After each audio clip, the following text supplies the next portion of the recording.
Good morning. It's so good to be back.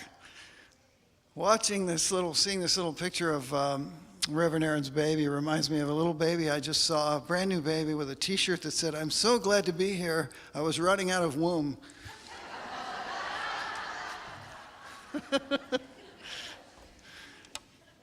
So I like to joke about that NCW degree, no credentials whatsoever. Anybody else have that one? Yeah, a lot of us have that. But the truth is, you know what, before I get into that, I just want to thank the team. We honored the service team, but you all have done such a great job of making me feel welcome. And can we have another hand for them? Thank you, thank you, thank you. And also, this amazing music team. You know how good they are, right? Yeah, okay. Not every church has that. Anyway, NCW, well, the truth about that is I actually did go to college. I did actually escape from college with a real degree, a BS in geology. Yep, that's true. Wanted to be a rock star and so on and so forth. All the other jokes that go with that. But I was fascinated by the big mysteries that geology looks at, the big questions, you know, how the universe started, how all these planets and our star formed out of this cosmic cloud of gas and dust, and how long ago that happened, how it all came together. And then on this planet, approximately 4 billion years ago, somehow out of inorganic matter, life emerged, organic material. And then after all these billions of years of evolution, somehow at this little micro moment in geologic time, we get to be the dominant species. And how all of these geologic processes that happen every day, and we hear so much about them now because of global warming, we're so much more aware of these geologic processes and how they affect us. So I'm still fascinated by all of that, all those big, big questions. But it wasn't long after college that I realized I was even more interested in what I think of as bigger mysteries. Like, what is God like? If God exists, what is God like? What is consciousness, this amazing ability we have to self-reflect? What is death? And what happens to consciousness after death? What is love? What are women really thinking? Big mysteries. So I thought we could have some fun with a couple of those this morning. And I think the place to start naturally is God. God is really the big mystery. And if we accept the fact that there is a God, then naturally the next question is, okay, well, what is God like? And you've noticed that down through the centuries, people have tried to tell us what God is like. Whether they knew or not, they thought they knew, and they wanted to tell us what God is like. What I think is interesting is that my concept of God has changed a lot as I've grown and evolved. Anybody else relate to that? Whatever you think of God, it's different than like 30 years ago. Which is fascinating to me because I don't think God's changed much in 30 years. So I thought, okay, well, there's a song idea. Now, so I wrote a song with a friend of mine called A Brief History of God from that idea. But toward the end of the song, you know I have a science degree, so I like science. So we're going to bring in some physics toward the end of the song. Physics. There's a new theory in physics called string theory. Have you heard of that term, string theory? Yeah. Well, I don't know much about it. I had trouble with physics because when I signed up, I thought it said psychics. So wasn't what I expected. But anyway, this is called A Brief History of God, or G-string theory.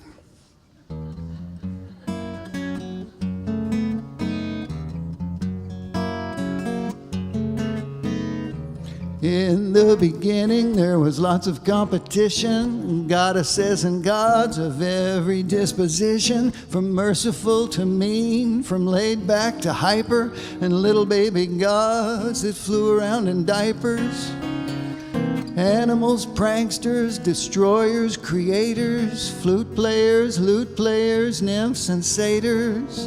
So many gods it was hard to keep them sorted. God had multiple personality disorder. Keeping track of all these gods was no fun. So finally some people said, let's cut it down to one. But the one God was angry, always finding fault. There was banishment and floods and pillars of salt. Well, why was God traumatized at an early age by standing too close to the Big Bang? Was it nature or nurture or Satan's little goblins? God had anger, management problems. And God had other issues that messed with serenity, like this long-term question of sexual identity. The feminine divine or the male autonomous? God was so confused. Am I androgynous? And then on top of that, what was challenging the most was trying to figure out what the heck's the Holy Ghost. God needed time off and checked into a clinic. Poor old God was becoming schizophrenic. While in for treatment, God sent some folks to teach us, like Krishna and Buddha, Mohammed, Jesus. On some things they agree, on other things they don't. And if you choose the wrong one, some say your soul is toast. Now everybody's praying by all these different rules. Muslims 5 times a day, Buddhists quite a few, Hindus, Jews, and Christians whenever there's a need, and Unitarians would rather plant a tree. Well, God's come a long way from that early dysfunction, and now science has brought us to this beautiful junction. The key to the theory is that every single thing is made up entirely of vibrating strings.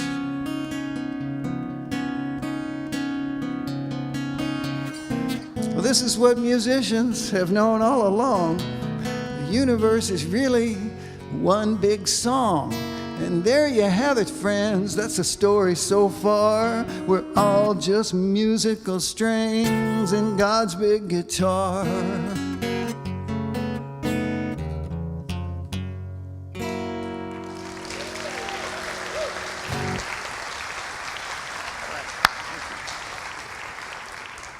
Thank you. It's a happy thought, isn't it? We're always vibrating. We never stop vibrating. So the trick is to stay in tune. Okay, so a lot of people have told us that God is love. And we like that answer. That's a comfortable answer. Love feels good. I mean, nothing really feels better than love. A lot of scientists, however, will tell you that love is simply an evolutionary adaptation for the survival of the species. Personally, I think it's a lot more than that. But I'm also fascinated by the word love and how we use it for so many different kinds of experience. You know, they say the Eskimos have something like 25 words for snow. And we have this one word love for this huge, huge range of experiences and emotions.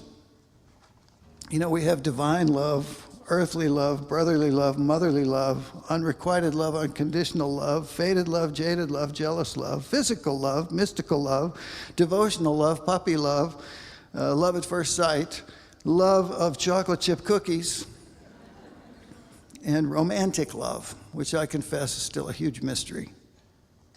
How is it that we have so much chemistry and attraction for one person and none with somebody else who's equally desirable? How many people besides me have either believe in or have experienced love at first sight? Hold them up, let me see. Don't be shy.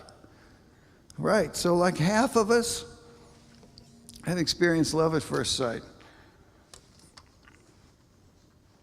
It's happened to me a lot. Usually goes something like this.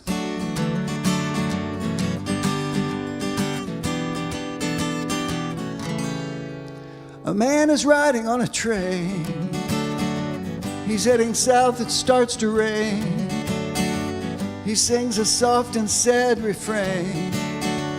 He thinks he'll never love again. On the other track, a train is heading north through the rain.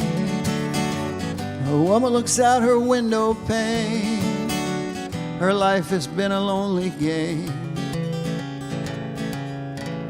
The two trains pass, they're moving fast.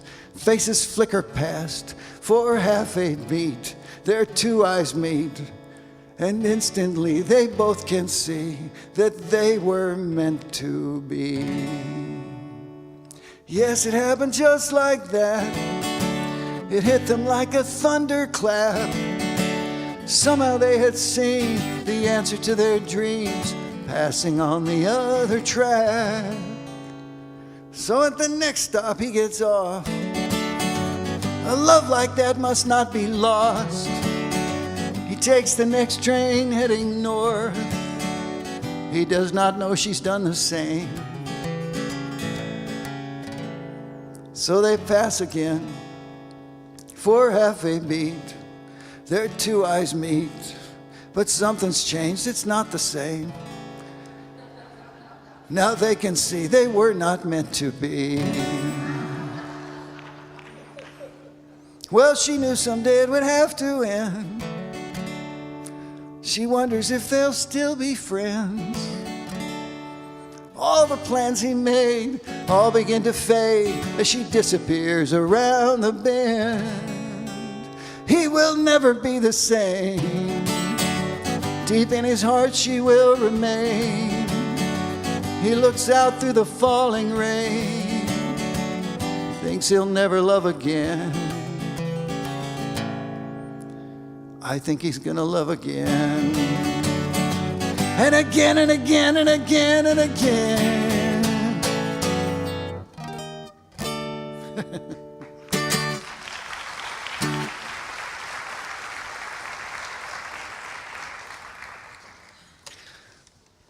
Linda Berry, the writer, said, "Love is an exploding cigar we willingly smoke." John Bradshaw, you remember John Bradshaw, he said that falling in love is a high-octane endocrine hormone cocktail. And that's true. Science has shown that when we fall in love, we actually experience a hormonal change that is profound and measurable, and typically lasts from 6 to 18 months.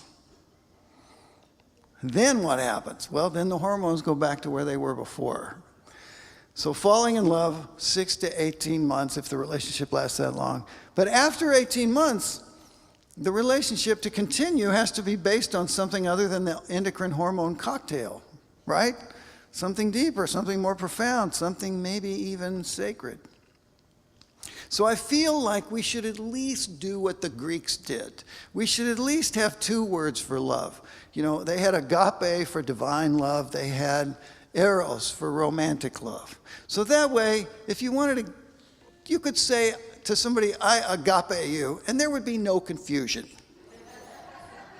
They would get where you're coming from. All right? Well, love is a word that I use with music. I love music. I love this guitar. Before I loved this guitar, I loved a different guitar. I used to have this bigger guitar. It was made out of maple, so it had a brilliant, sort of striking blonde finish, very distinctive looking. And I had it for years and years, been through all kinds of experiences with it, and really, really loved that guitar.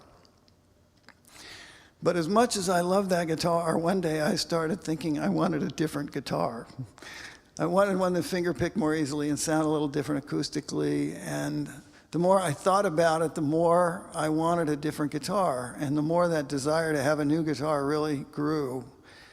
But I wasn't doing anything about it. Months went by, maybe even years went by, and I wasn't doing anything because I don't like shopping for guitars. It's hard for me to find one I like, And also because most guitar stores are staffed by what we could call young rock musicians. And this is not a knock on young rock musicians. I used to be one. But just tell me if in your mind these two things go together. Young rock musicians, great customer service. Not always. Not always. So I'm putting it off until fate intervenes in the Honolulu airport in the form of this woman I will affectionately call Attila the gate agent. And to this day, I don't know what Attila's problem was. I don't know if it was just a bad lunch or a power trip or what, but she saw me walking up to the gate counter in the airport with my guitar over my shoulder in a soft case. We call these cases, we call them gig bags, and they fit overhead in the airline, or you can hang them in the closet. And so a lot of us travel with guitars this way, and I've been doing this for years, and I'm coming up to the gate counter, and I get about 15 feet away. And she sees me, and she points at me, and she says in a loud voice, "That is not going on the plane with you," and turns away. And I thought, what? That's strange, that's weird. And so I kind of did a right turn. I thought for a minute, and I thought, well, she just doesn't understand that I'm a professional musician. She just needs to know that. So I go up to her, I give her a big smile. I said, "Hey, you know what? I'm a professional musician. I've got an expensive guitar here. I fly your airline all the time, and I really need to get it on the..." And she interrupts me. She says, "I don't think you heard me. That is not going on the plane with you." And she walks off. So I thought, well, this is going to be harder than I thought. So I give it some more thought, and I decide she must be worried about the load. So I go back up. I give her a big smile. I said, "Hey, you're probably worried about the load. How about we let everyone else get on, and I'll get on last, and we'll see if there's room." Because I knew there'd be room. It was a huge plane. She looks at me, and she says, "I've already told you twice. That is not going on the plane with you. Now stop bothering me and decide what you're going to do." And she leaves. Now I'm worried because the plane is boarding, everybody's getting on. I have to get the guitar on the plane or it's probably going to get hurt. And so I just resort to begging. I just go up to her and I just start begging. Please, can we try? Can you just give it a shot? Can we talk to a flight attendant? Can we just see if there's room? Can we just at least make an effort? And she's a stone wall, and she looks at me and says, "You have two choices. You can leave it here or you can check it. It's not going with you." I could tell she meant it, so I gave her the guitar and I said, "Okay, here it is. But it's not safe in this little case. Could you please ask the baggage people to put it somewhere safe?" She didn't say anything, she just walked off. So I get on the plane, I'm sitting in the front row of coach in the bulkhead seat, and right across is the little jump seat with a flight attendant. The plane's taking forever to taxi, so she and I end up chatting, and I end up telling her the whole story of Attila. And to her credit, she's appalled. She can't believe it. When I finished telling her, she says, "I have to apologize for our airline. This is wrong. This shouldn't have happened. We're not like this. I don't know why this happened. It shouldn't have happened. There's plenty of room on the airline. All the closets are empty on this plane. Please accept my apology for our company, and please don't hold it against us." And then she got up to go to work. I felt a little better. I thought that was the end of it. But when we get to San Francisco, all 7 flight attendants are lined up there by the exit door, and it's my turn to get off the plane, and I'm walking past them, and they said, "Hey, wait, here's your guitar. They brought it up for you." I said, "Oh, how nice." And then I thought, wait a minute, let's look at it. And so we unzipped the case and opened it up, and it's just shattered. Splinters. It's like the baggage guys thought they were Pete Townsend at a Who concert, I reckon there. Anyway, it wasn't going to be played again. I felt bad. They felt bad. 3 of these flight attendants walked me down to baggage service, and they told the gal there, they said, "Look, here's our names, here's our numbers. This guy got a bad deal, and we think you should make it right, and we'll vouch for everything." And then they left because it was midnight, and they had to go to work the next day. So here I am, it's midnight, I'm in the bowels of the San Francisco airport with nobody around except this girl across the counter who looks about 12. And she looks up at me with this really sweet face and she says, I can't help you. I'm only 18. I just work here, but I don't have authority to do anything. If you want to come back in the morning, the manager will be here at 9 o'clock and you can talk to her. But I have to tell you, we have a company policy about musical instruments. We never compensate for musical instruments. We just never do it. It's really firm. So you should know that if you want to come back. So I left, went to where I was spending the night. And you know how when you're frustrated and angry, how hard it is to sleep? And my feelings for Attila were not something I could share with you outside of group therapy.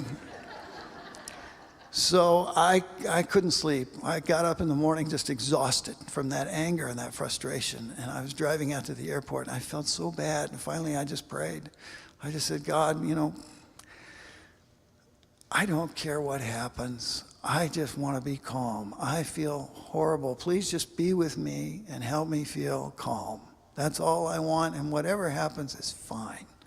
And it worked. By the time I got to the airport, I felt God with me. I felt connected. I felt relaxed and calm, and went in and sat down. The manager was there, and I told her the whole story. I had the names and numbers of everybody, and she listened without a word, and finally she just shook her head and said, wait a minute, and disappeared. Eventually came back with this other higher manager, and they sat down and they said, look, we have a company policy. We don't compensate for musical instruments. I said, yeah, I know that. And they said, well, we've decided we need to buy you a new guitar. I said, really? They said, yeah, just find one you like. We'll pay for it. So I got out of there before they could say anything else. And I asked my musician friends, where do I go to get a guitar in San Francisco? And they said, well, there's really only one place. The best place is the Haight-Ashbury Music Store. You have to go there. That's the best. Off I go to Haight-Ashbury. Now, has anybody been there lately, Haight-Ashbury? Because I'm from Kansas. And Haight-Ashbury is like this little corner of the Twilight Zone. You see the past, the present, and the future all together. It's all there on the sidewalk. It's every kind of personal preference you can imagine is right there on the sidewalk. You see it, you smell it. It's kind of a smorgasbord for the senses. Really, it's an amazing place. And I'm walking around Haight-Ashbury trying to find this guitar store, getting a little high in the process. And I finally get there, and it turns out to be the best guitar store I've ever been in. They have great guitars. They have wonderful salespeople. And for 2 days, they bring me guitars, and they let me play them. They don't hover. They don't bother me. They just bring me guitars, and they let me play them. And after a day and a half or so, they brought me this one. And as soon as I started playing it, I thought, wow, this is different. This really fits my hands. It sounds good. It's very easy to play. It's got great electronics. I played it the rest of the day. Then they let me take it out of the store that night and do a concert with it. And that's when I knew this was my new guitar. Well, I love this guitar so much, I haven't missed the old one for 10 seconds. Never thought about it. This is a way better guitar. It's hundreds of dollars, $600 more expensive than my old guitar, totally paid for by the airline. And the thing is, I owe it all to Attila, the gate agent.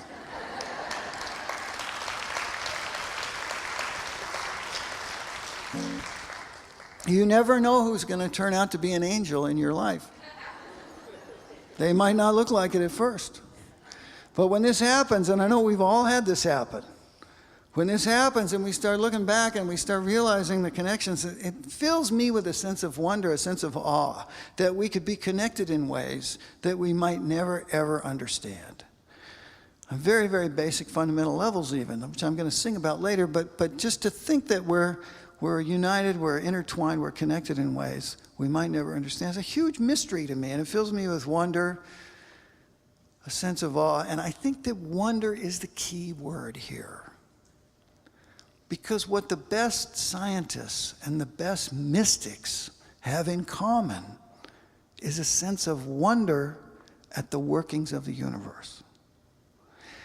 And what the best of them have in common, the ones we remember as our teachers, is a sense of humor. an ability to sort of take it all lightly. Einstein said the most beautiful thing we can experience is the mysterious. It is the source of all true art and all science. He went on to say, once you can accept the universe as being something coming from nothing, wearing stripes with plaid is easy.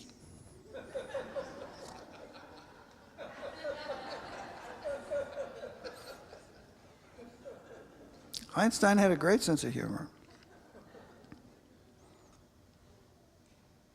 There's a German theologian named Karl Rahner has a quote I love. He said, there are two kinds of people in the world: people who need certainty and people who seek understanding. And I would suggest to you that it's better to be a seeker of understanding. Because, as another friend of mine likes to say, Dr. Bowen White, some of you might know him, he lives here in Kansas City, when you're sure you're right, you're stuck with what you already know. That makes sense? When you're sure you're right, learning stops. Well, obviously we didn't get to all the mysteries. You know, we haven't covered death and consciousness and women and a few others. So I hope you'll come back in October 11th and we'll have a lot more fun with some more of those. But I want to take what we've just talked about into meditation. And to get into meditation, we're going to use a beautiful little chant. A lot of people think I wrote it because I recorded it. It's not mine. It's written by Michael Stillwater. And that's the name you should remember, because he created this piece of music that is really something. It's very simple, but very, very powerful. It's a two-part chant. And we sing these two parts together, and magic happens. I promise you. So I'm going to teach it to you quickly. And Stan and Linda and Judy and Nikki are going to come up and help me lead it, but we really want to hear all of you sing it. Okay, so low part first. 4 lines, they're almost identical, and I don't have them up here because I don't want you to read this. I want you to sing it. It's real easy to remember. Okay, I am one with the heart of the mother. I am one with the heart of love. I am one with the heart of the Father. I am one with God. So that is mother, love, Father, God. This is how it sings, and if you know it, help me teach it to the rest of us. 1, 2, 3. I am one with the heart of the mother. I am one with the heart of love. I am one with the heart of the Father. I am one with God. Okay, let's all try it. Mother, love, Father, God. 1, 2, 3. I am one with the heart of the mother. I am one with the heart of love. I am one with the heart of the Father. I am one with God. Okay, let's do it again. Here we go. I am one with the heart of the mother. I am one with the heart of love. I am one with the heart of the Father. I am one with God. Okay, that was great. That's really good.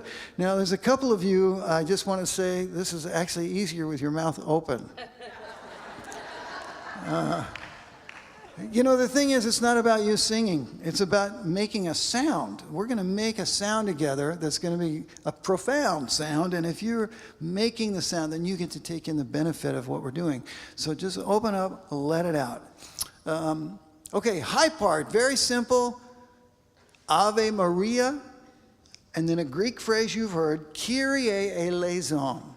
Kyrie eleison. That means, Lord, have mercy. If you can't remember Kyrie eleison, just sing carry a laser with an accent. Close enough. Okay? So if you know this, help me teach it to the rest of us. 1, 2, 3. Ave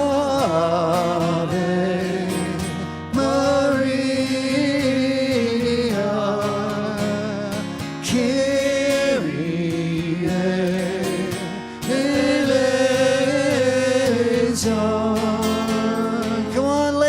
Let's try it. Ave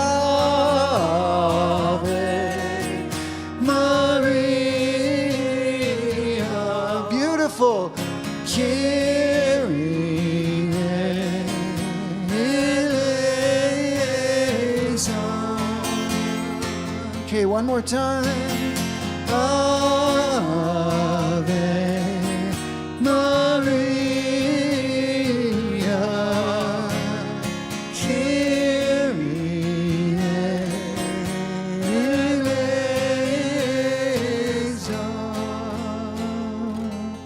Oh, this is going to be great. All right, so here's what we're going to do. We're going to start with the low part. We're going to lock that in. And we're going to, I mean, typically the low part is the male part, and the high part is the female part. You can sing either part. There's no chant police or anything like that. But if we can have most of the men going low and most of the ladies going high, then we'll have a good balance. So we'll start with the low part. We'll bring that in. We'll do that a couple times. Then we'll bring in the Aves. And we'll do all of this just a few times, and we'll get quiet with our chant, and we'll go into meditation. And after meditation, we'll come back with our chant, see what happens. So I invite you to just relax, get comfortable, give yourself to this, and see where it takes you. Okay, so men, we're outnumbered. I need all of you, or any men helpers. I am one with the heart of the Mother, Love, Father, God. 1, 2, 3. I am one with the heart of the Mother. I am one with the heart of love. I am one with the heart of the Father. I am one with God. One more time, a little louder. Here we go. I am one with the heart of the Mother. I am one with the heart of love. Good. I am one with the heart of the Father. I am one with God. Keep it going, man. Ladies, Ave. I am one with the heart of the Mother. I am one with the heart of love.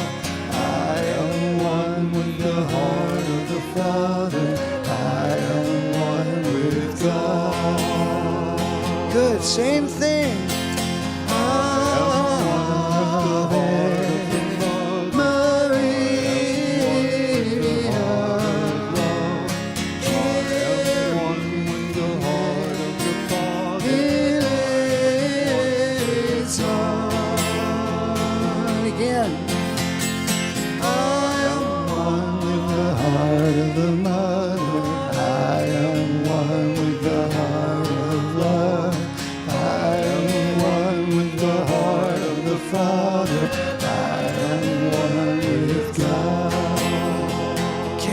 Softer. I am one with the heart of the Mother.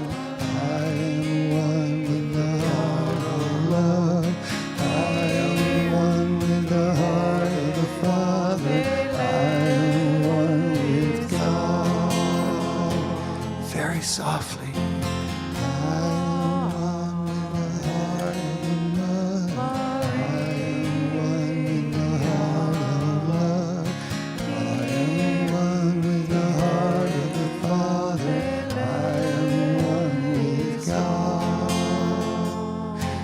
Silently.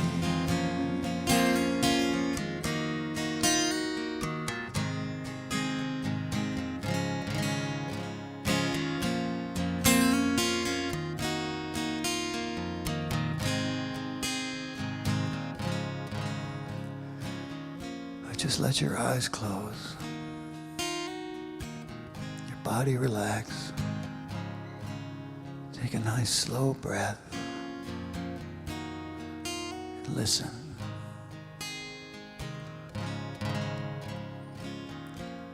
Let all things be healthy. Let all things be peaceful. Be sure to count your blessings at least once a day. Forgive those who have hurt you and those who have offended you. But forgive yourself for what you have done and for that which you have failed to do. That which is done, there is no need to speak of. That which is past, there is no need to blame.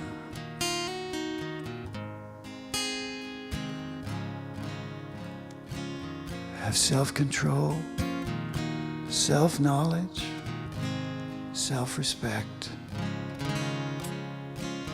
and the courage to dare. Be tranquil. The light of intelligence will shine. And strive to make a spot where you stand beautiful. Then the beauty and harmony will follow you in all your ways and in all your days. On this journey we call life.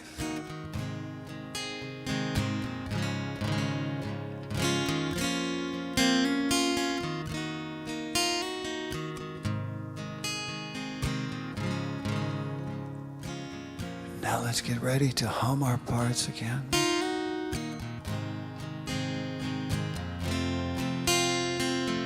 Together.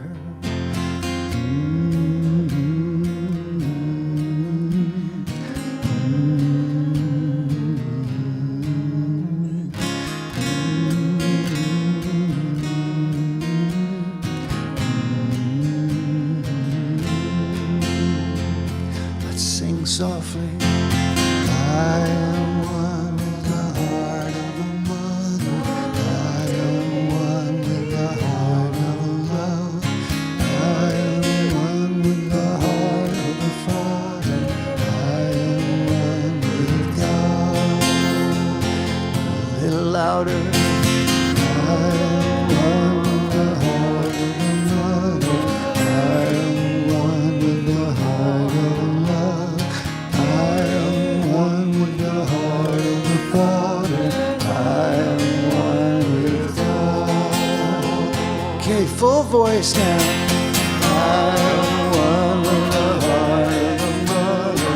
I am one with the heart of love. I am one with the heart of the Father. I am one with God. Again.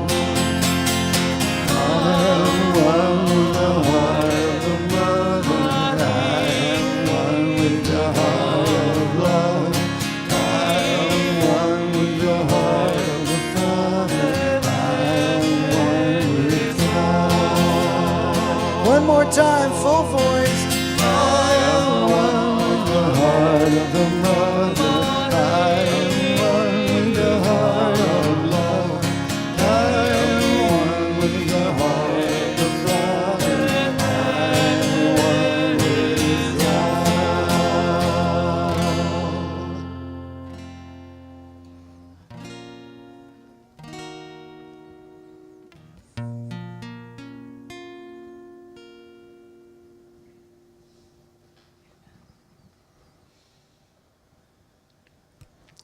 That was great. Just breathe that in for a minute. Just soak it up. That was beautiful. Thank you so much for participating in that. I hope you felt something.